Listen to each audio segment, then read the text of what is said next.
നമ്മളെ സ്വന്തം കോഴിക്കോട് മിഠായി തെരുവ്. അങ്ങനെ കുറേ കാലത്തിൻ്റെ ശേഷമാണ് ഞാൻ മിഠായി തെരുവിലേക്കൊന്ന് പോകുന്നത്. അപ്പം നമ്മളെ ഏറ്റവും ലേറ്റസ്റ്റ് ആയിട്ടുള്ള മിഠായി തെരുവിലെ കളക്ഷൻസും കാര്യങ്ങളും അതേപോലെ തന്നെ വിലയും കാര്യങ്ങളൊക്കെയാണ് ഈ ഒരു വ്ളോഗിൽ പറയുന്നത്. നമ്മൾ ഒരുപാട് സബ്സ്ക്രൈബേഴ്സ് ഉണ്ട് മിഠായി തെരുവിൻ്റെ വീഡിയോസിനൊക്കെ വെയിറ്റ് ചെയ്യുന്നവർ. ബാഗുകളുടെയൊക്കെ കളക്ഷൻസ് നോക്കുകയാണെങ്കിൽ ഇപ്പോൾ പുതിയ വന്നിട്ടുള്ള ലേറ്റസ്റ്റ് കളക്ഷൻസ് ഒക്കെയാണ് നിങ്ങളിപ്പോൾ വീഡിയോയിൽ കാണുന്നത്. 100 രൂപ മുതൽ 250 രൂപ വരെയാണ് മാക്സിമം റേറ്റ് വരുന്നത്. ഈ ഒരു കട വരുന്നത് ബാറ്റ ഷോപ്പിൻ്റെ തൊട്ട് ഓപ്പോസിറ്റ് ആയിട്ടാണ്.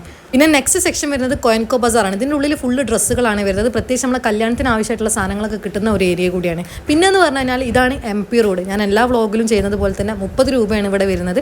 സൺഡേ മാർക്കറ്റും അതേപോലെ തന്നെ സാറ്റർഡേ മാർക്കറ്റിലൊക്കെ നല്ല വിലക്കുറവിന് നിങ്ങൾക്ക് ഇവിടെ സാധനങ്ങൾ എടുക്കാൻ വേണ്ടി പറ്റും. പിന്നെ നമ്മൾ ആ തലൊട്ടി സ്ട്രീറ്റിലൂടെ നടന്നു കഴിഞ്ഞാൽ ഇതേപോലെ തന്നെ ഒരുപാട് പുതിയ ബാഗുകളുടെ കടകളൊക്കെ കാണാൻ വേണ്ടി പറ്റും. അതേപോലെ തന്നെ വഴിയോര കച്ചവടക്കാരെ കാണാൻ വേണ്ടി പറ്റും. അപ്പോൾ ഞാനിപ്പോൾ ഈ കറക്റ്റ് MP റോഡിന് നേരെ ഫ്രണ്ടിൽ നോക്കിയപ്പോൾ ഒരു ബാഗിൻ്റെ സെക്ഷനാണ് വരുന്നത്. ഇതെല്ലാം ലേറ്റസ്റ്റ് ആയിട്ട് വന്നിട്ടുള്ള ബാഗുകളാണ്. അപ്പോൾ കൂടുതൽ വിശേഷങ്ങൾ അറിയാൻ ഫുൾ വീഡിയോ ചാനലിൽ കയറി കണ്ടോക്കുക. ഇഷ്ടപ്പെട്ട സബ്സ്ക്രൈബ് ചെയ്തിട്ട് ഫോളോ ചെയ്യണേ.